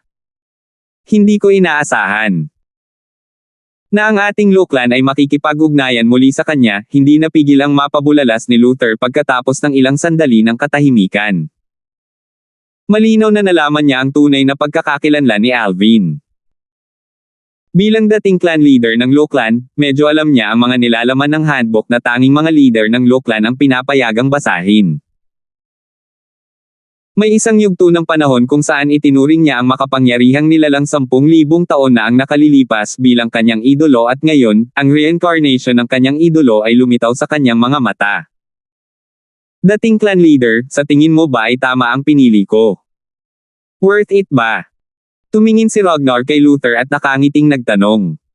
Whoosh! Whoosh! Ang concept fragments ay bumaril mula sa kamay ni Luther habang itinataas niya ang kanyang braso. Iyon ang 4 na uri ng concept fragment na kailangan nina Alvin at Jack. Sa lalong madaling panahon, 100 concept fragment ang inihagis. Gayunpaman, mayroon lamang 100 concept fragment dahil iyon lang ang dala niya. Ragnar, you brat. Ihagis ang 4 na uri ng concept fragment na mayroon ka sa formation. Ano ang tinitingnan mo? Gawin mo na agad. Napagtanto ni Luther si Ragnar na humiwalay habang kinakausap niya ito at medyo nagalit. Oo, Bumalik si Luther sa realidad at inilagay ang lahat ng 4 na uri ng concept fragment na mayroon siya sa kanyang spatial ring sa profound assimilation formation, walang naiwan. Hindi tumigil sa pagkibot ang mga labi ni Ragnar. Bagamat hindi siya direktang sinagot ni Luther kanina, ang ginawa ni Luther ay walang alinlangan na sumang-ayon sa kanyang pagpipilian. Mayroong hindi bababa sa 2,000 concept fragment na itinapon sa profound assimilation formation mula pa sa simula. Malapit na. Lihim na naisip ni Ragnar sa kanyang sarili. Hindi. Ang mga concept fragment na ito ay hindi pa rin sapat. Kailangan kong pumunta sa 3 matandang lalaki para ibigay sa atin ang lahat ng mga fragment na mayroon sila, narinig ang boses ni Luther sa mga tainga ni Ragnar. Sa susunod na sandali, ang tanging naramdaman ni Ragnar ay isang bugzo ng hangin sa tabi niya bago nawala si Luther. Sino? Yung nagduda sa pinili ko kanina. Muling kumaibot ang mga labi ni Ragnar habang nakasuot siya ng nalilitong ekspresyon. Natural, walang ideya si Alvin kung ano ang nangyari sa labas ng profound assimilation formation. Kahit na gawin niya, hindi siya magkakaroon ng oras at lakas upang abalahin ang kanyang sarili sa gayong mga walang kwentang bagay. Naisama niya ang lahat ng kanyang espiritual na enerhiya sa profound assimilation formation at kinokontrol niya ang formation sa ibang antas. Kung ikukumpara noong siya ay nasa 5-element sect, mas madali na niyang nakontrol ang profound assimilation formation. Ang concept energy na naabsorb niya sa oras na ito ay hindi na 1/10 lamang tulad ng dati. Ang kanyang espiritual na enerhiya ngayon ay nagpapahintulot sa kanya na kontrolin ang higit sa 60% ng concept energy ng madali, na nagpapahintulot na ito ay sumanib sa kanyang katawan upang palakasin ang kanyang pag-unawa sa konsepto. Dahil maaari na niyang hatiin ang kanyang kamalayan sa 3, maaari niyang makuha ang 3 iba't ibang uri ng concept energy upang palakasin ang kanyang pangunawa ng sabay-sabay. Ipinatigil niya ang concept energy na pinino mula sa Earth concept fragments habang patuloy niyang pinapahusay ang kanyang pangunawa sa iba pang 3 konsepto. Konsepto ng espada. Konsepto ng hangin. Konsepto ng kulog. Bagamat naiintindihan din niya ang konsepto ng apoy, hindi na kailangan para sa kanya na pagbutihin ito ng sadya. Sa sandaling bumuti ang kanyang wind concept, natural na bubuti ang fire concept. Pagkatapos ng lahat, ang kanyang fire concept ay nagmula sa wind concept. Sa simula, hindi niya matulungan si Jack habang sinisipsip niya ang concept energy na pino ng sword concept fragments. Ito ang kailangan ni Jack. Nang hindi alam kung gaano katagal ang lumipas, matutulungan ni Alvin si Jack na mapabuti ang kanyang konsepto ng sword pagkatapos niyang matagumpay na masira ang kanyang konsepto ng sword hanggang sa 9th advanced level. Bahagyang na-absorb ni Alvin ang 60% concept energy na napino mula sa sword concept fragment sa pamamagitan ng profound assimilation formation na kinokontrol niya, at matagumpay niyang nalampasan pagkatapos ma-absorb ang 10% lamang nito.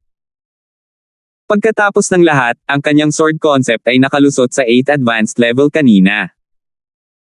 Isang level lang siya mula sa pag-abot sa tuktok, at natural, iyon ay ang peak of concept. Ang profound assimilation formation ay magpapadalisay sa concept fragment habang ang concept energy na nananatili dito ay maaari lamang magpataas ng konsepto ng isang tao sa 9th advanced level. Imposibleng itaas ito sa mas mataas na antas. Whoosh! Ang concept energy na pinino ng sword concept fragments ay dumating bago si Jack na parang matalim na espada na tumutusok sa kalangitan gamit ang maniobra ni Alvin. Whoosh! Sa tulong ng espiritual na enerhiya ni Alvin, matagumpay na sumanib ang concept energy sa katawan ni Jack. Nang hindi napapansin ang nangyayari, tahimik na hinigop ni Jack ang concept energy na ipinadala sa kanya. Habang hinihigop ni Alvin ang iba pang 3 uri ng concept energy habang sabay na itinataas ang mga ito, ang sword concept ni Jack ay tumataas na sa isang nakakatakot na bilis. Hindi ko inasahan na ang cultivation base ni Jack ay hanggat sa void interpretation stage kasama ang mga espiritong bunga sa loob ng maikling panahon. Sa tingin ko ay hindi dapat maging napakahirap para sa kanya na itaas ito sa void transformation stage kung bibigyan pa siya ng kaunting oras. Si Alvin ay nagambala sa pag-iisip tungkol sa iba pang mga bagay habang siya ay sumisipsip ng tatlong uri ng concept energy ng buong kasakiman. I wonder kung gaano karaming concept fragment clan leader ang inihagis. Sobra na ang concept energy na napino sa pamamagitan ng profound assimilation formation. Ang mga kinokontrol ko ngayon ay maaaring sapat na para iangat ang tatlong konsepto na mayroon ako sa 9th advanced level, naisip ni Alvin sa kanyang sarili. Dahil lamang sa bunga ng espiritu para sa Void Transformation Martial Artist na ibinigay ng clan leader kanina kaya ako ay matagumpay na nakapasok sa 9th level Void Transformation stage. Inilipat ng focus ni Alvin ang kanyang focus sa kanyang cultivation base. Pagkatapos kumain ng espiritong prutas pagkabalik niya mula sa kanyang paglalakbay, matagumpay niyang nakapasok sa 8th level Void Transformation stage. Kumonsumo siya ng isa pang espiritong prutas kanina at matagumpay na nakapasok sa 9th level Void Transformation, na naiwan sa kanya na isang hakbang na lang mula sa pagkamit ng Martial Monarch stage.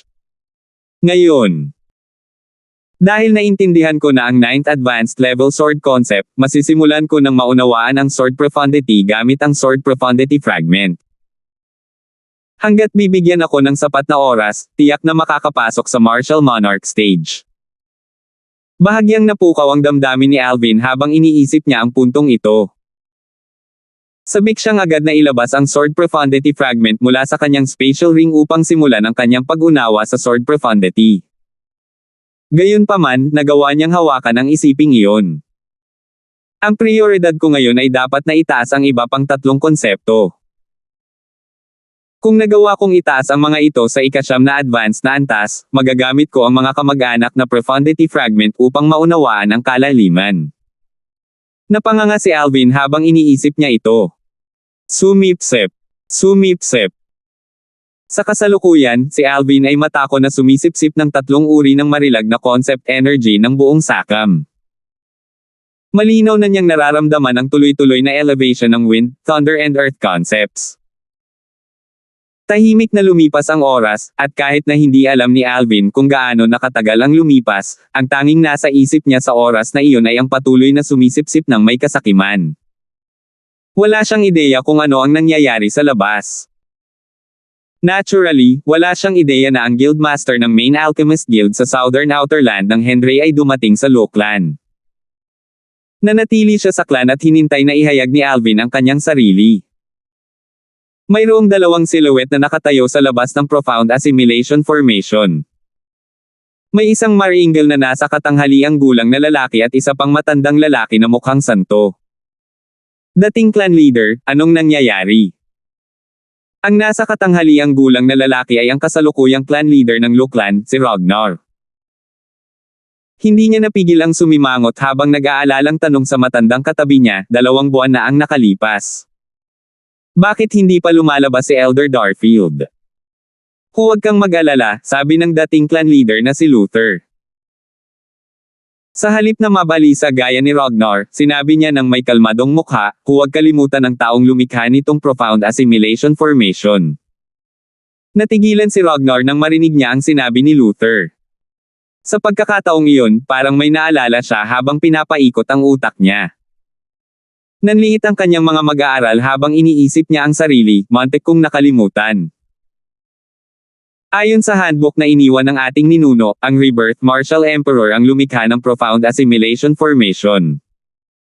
Si Elder Darfield ang reincarnation ng Rebirth Martial Emperor. Kilalang kilala niya ang Profound Assimilation Formation. Siguradong nakuha niya ang pinakamahusay doon. Sigurado si Ragnar dito habang inaalala niya ang lahat. Habang mas matagal siyang mananatili sa Profound Assimilation Formation, mas maitataas niya ang sarili niya. Mukhang aabang si Elder Darfield sa pagkakataong ito. Bulalas ni Ragnar. Ang swerte lang ng Lo Clan na makilala si Elder Darfield. Kailangan nating pahalagahan ang ating malaking swerte, seryosong sabi ni Luther. Naiintindihan. Tumanggaw si Ragnar. Alam niya iyon kahit hindi siya pinaalalahanan ng dating clan leader. Leader ng clan. Sa sandaling iyon, isang nagmamadaling boses ang narinig sa labas, Miss Iris H is here. Miss Irish. Natigilan si Ragnar sa una ngunit kalaunan ay pinilit na ngumiti. Parang naiinip na si Miss Irish sa paghihintay. Pasukin mo siya kung gusto niya. Maya-maya, pumasok ang isang napakarilag na babaeng nakasuot ng pula na ang mukha ay tila natatakpan ng lamig. Nasaan siya? Tanong ni Irish sa malamig na tono habang nakatingin kay Ragnar. Tumingin si Ragnar sa profound assimilation formation sa malapit matapos marinig ang tanong ni Irish. Ambon lang ang nakikita niya. 1098. Bang! Isang bugzo ng apoy ang lumabas sa katawan ni Irish habang tinitingnan ni Ragnar ang profound assimilation formation. Ang tumataas na apoy ay bumuo ng isang hugis ng espada sa kalaunan. Ang hugis espada na apoy ay tumaas sa langit habang ang nakakapasong mga alon ng hangin ay tangayen, ito ay marilag. Biglang naramdaman ni Ragnar at Luther na sila ay inilagay sa isang kalan kung saan sila ay sinunog ng apoy. Whoosh! Bago pa sila makapag-react sa nangyari, nakita nilang gumalaw ang napakarilag na pulang-pula na babae na may sobrang lamig sa mukha. Ang tanging nakikita lang nila ay ang apoy sa kanyang kamay na bumubuo ng isang espada bago ito bumaril patungo sa profound assimilation formation. Isang landas ang magbubukas mula sa shockwave kung saan man dumaan ang nagliliyab na 3 talampakang espada habang ito ay naglalabas ng malutong na ugong. Gayunpaman, ang makapangyarihang espada ay tila nagpasok ng bulak ng damapo ito sa profound assimilation formation nang hindi man lang nagkaroon ng epekto. Whoosh! Whoosh! Gayunpaman, si Irish na may patong ng hamog na nagyelo sa kanyang magandang mukha ay hindi sumuko sa nabigong pagtatangka. Patuloy siyang nagpaputok ng mga apoy na hugis espada mula sa kanyang kamay na para bang hindi siya mauubos nito. Nagpakita lamang si Irish ng mga senyales ng pagbagal pagkatapos ng pagpapaputok ng napakaraming espada habang ang naglalagablab na espada na hawak niya sa kanyang kamay ay bumagsak at kalaunan ay naglaho. Samantala, natulala sina Ragnar at Luther na nakatayo sa isang tabi. Nakatutok ang kanilang mga mata sa kalangitan sa itaas ng ulo ni Irish. Ang mga silhouette ng 8,000 sinaunang may sungay na dragon ay kumupas bago sila tuluyang nawala. Ang lakas ng 8,000 sinaunang may sungay na dragon. Nagkatinginan sina Ragnar at Luther at nakita ang gulat ng hindi paniniwala sa mga mata ng isa't isa. Maliwanag, ang mga kakayahan ni Irish ay natakot sa kanila. Demonyong Monarch. Parehong-pareho ang iniisip ng dalawa sa susunod na sandali. Inakala nila na si Irish ay isang demonyo. Isang Demon Monarch. Upang maging tumpak, siya ay isang makapangyarihang Demon Monarch. Para sa kanila, imposible para kay Irish na maging isang martial monarch powerhouse kung siya ay isang tao lamang sa kanyang early 20s. Gayunpaman, ang hindi nila alam ay kahit na maaaring gamitin ni Irish ang monarch stage profundities, ang kanyang cultivation base ay nasa first level void transformation stage lamang. Ang nasabing cultivation base ay hindi man lang karapat-dapat na banggitin, lalo na noong na-master na niya ang 2 profundities. Parang ang matandang lalaki sa tabi ni Samson ay hindi pinatay ng powerhouse na nagtatago sa likod ni Elder Darfield tulad ng binanggit ni Elder Fletcher. Kailangan siyang patayin ni Miss Irish. Taliwas sa pagkabigla ni Luther sa walang alam, mas marami pang nalalaman si Ragnar na naging dahilan din para mas mag-isip siya. Napagtanto ang kanyang kawalan ng kakayahan na basagin ang profound assimilation formation, inalala ni Irish ang 2 kalaliman at tahimik na naghintay ng hindi gumagalaw. Habang tahimik na lumipas ang oras, nanatiling tahimik si Irish. Hindi siya gumagalaw mula sa simula hanggang sa huli. Para siyang naging sculpture. Ragnar, brat ka. Alam mo ba ang tungkol sa kanya? Biglang, si Luther na hindi na mapigilan ang pag-uusisa sa kanya ay nagtanong kay Ragnar sa pamamagitan ng voice transmission. Ang alam ko lang ay kaibigan siya ni Elder Darfield. Wala akong ideya sa eksaktong background niya, sagot ni Ragnar sa pamamagitan ng voice transmission. Kung siya ang iniisip ko, siya ay isang makapangyarihang Demon Monarch. Bulalas ni Luther habang nakikipag-usap siya kay Ragnar sa pamamagitan ng voice transmissions. Tumango si Ragnar bilang pagsang-ayon. Ganun din ang naisip niya. Ang mundo sa loob ng profound assimilation formation ay ganap na naiiba. May mga taong nag-aalala tungkol sa kaligtasan ni Alvin mula sa labas habang masaya siyang nag-enjoy sa binyag ng concept energy na nangyayari sa loob ng formation. Half-puyat, nararamdaman niya ang napakalaking elevation ng kanyang mga konsepto sa bawat pagdaan ng segundo at minuto. Ang pagtataas ng kanyang mga konsepto ay magpapalaki rin sa kanyang mga kakayahan. Pinasyahan ni Alvin ang kanyang sarili sa gayong sensasyon. Habang patuloy na pinapasaya ni Alvin ang kanyang sarili sa pamamagitan ng pag-absorb ng tatlong uri ng concept energy, si Jack na naka-cross-legged sa malapit ay tinatangkilik din ang binyag ng concept energy na dinalisay mula sa sword concept fragments. To top it off, tumaas din ang kanyang sword concept sa isang nakakatakot na bilis. Gayunpaman, si Jack ay nasa mahimbing na pagkakatulog at hindi naramdaman ang anumang nangyayari sa kanyang personal na elevation habang si Alvin ay malinaw na nararamdaman ang bawat pagbabago sa kanyang mga konsepto. Naabsorb niya ang concept energy sa isang ganap na passive mode.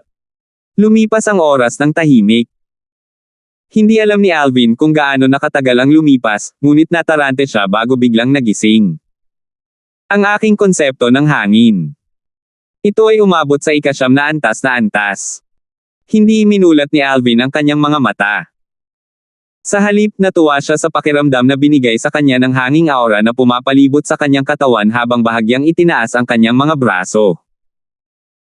Sa sandaling iyon, ang hanging pumapalibot sa kanyang katawan ay walang pinagkaiba sa natural na hangin.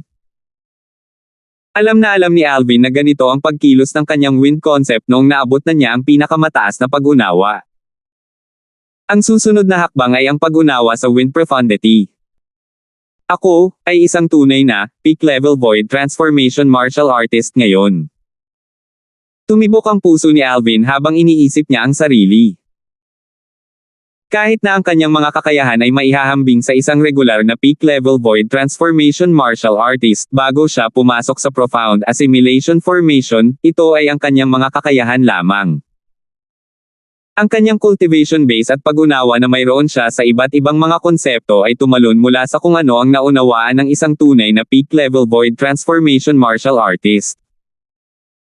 Ngayon na ang kanyang cultivation base ay tumaas na sa 9th level void transformation stage, ang kanyang dalawang konsepto ay umabot sa 9th advanced level. Ito ang simbolo ng isang martial artist ng peak-level void transformation. Bagamat ang kanyang mga kakayahan ay maihahambing sa isang martial artist ng peak-level void transformation noong nakaraan, ito ay paghahambing lamang para sa kapakanan ng paghahambing, lalo na't hindi pa siya itinuturing na isang tunay na martial artist ng peak-level void transformation noong panahong iyon. Gayunpaman, siya ngayon ay itinuturing na isang tunay na peak-level void transformation martial artist sa sandaling iyon. Nang hindi napapansin, ang berdeng enerhiya na nakapalibot sa kanyang katawan ay nagsimulang mabilis na umikot na para bang ito ay nag-transform na ngayon sa isang berdeng divine dragon na namamalagi sa paligid ni Alvin. Bang! Biglang bumukas ang bibig ng berdeng divine dragon at nagsimulang magpaputok ng apoy. Dumagundong ang marilag na apoy bago ito naging banal na dragon sa isang kisap mata.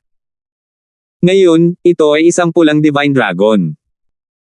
Ano man ang laki o aura, ang pulang divine dragon ay katulad ng berdeng divine dragon. Isa itong divine dragon na binago mula sa kanyang 9th advanced level fire concept. Hindi na kailangang hiwalayan ni Alvin ang kanyang fire concept. Hanggat may elevation sa kanyang wind concept, susunod ang kanyang fire concept. Katulad na lang ng nangyayari ngayon. Dahil naintindihan ni Alvin ang 9th advanced level wind concept, ang fire concept na hindi niya sinasadyang naintindihan ay matagumpay na nakapasok sa 9th advanced level.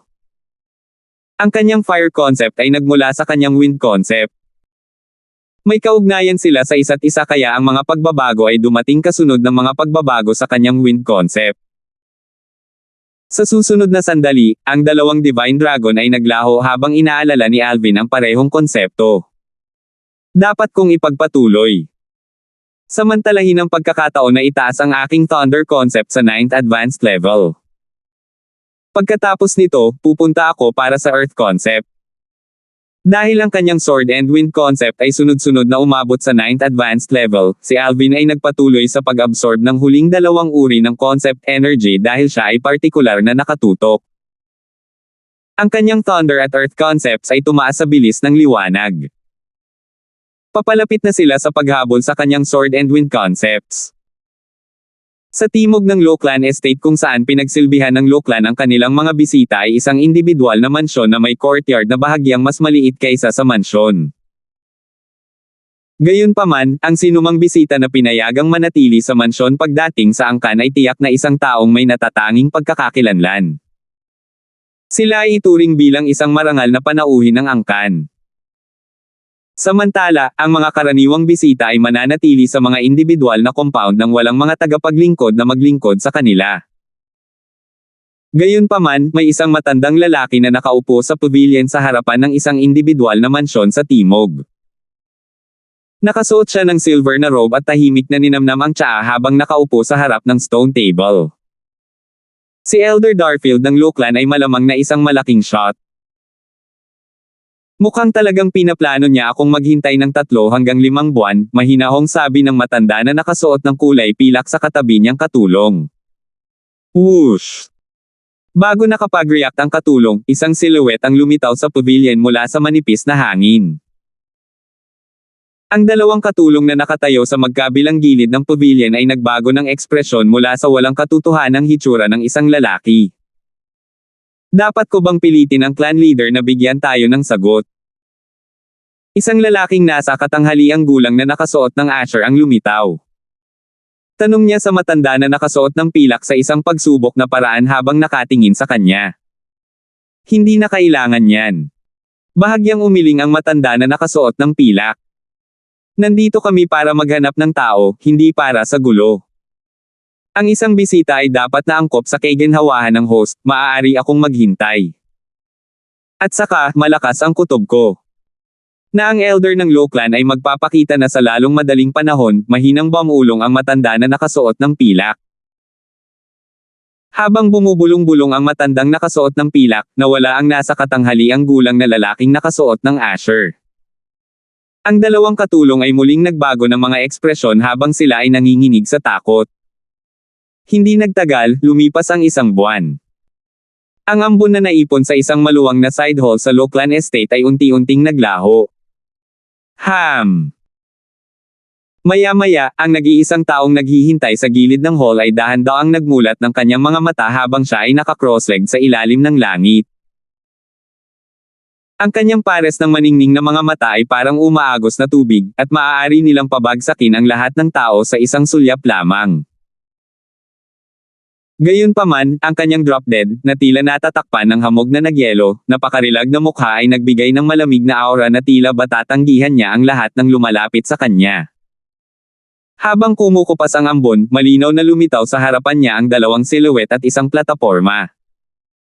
Tuluyan na niyang hindi pinansin ang medyo may edad na lalaki. Agad niyang itinoon ang kanyang mga mata sa isang batang lalaki na nakasuot ng lila at ni minsan ay hindi siya umiwas ng tingin. Bumantong hininga ang batang naka-purple na nakasuot ng cross-legged at idinilat ang kanyang mga mata. Ang kanyang mga mata ay matingkad na mga lamp na nagbibigay liwanag sa mabituing kalangitan sa gabi. Sa pagkakataong iyon, tuluyang bumasag sa katahimikan sa gilid ng hall ang isang tawa ng pananabik. Salamat po at sinamahan ninyo ako, ingat lagi mga master.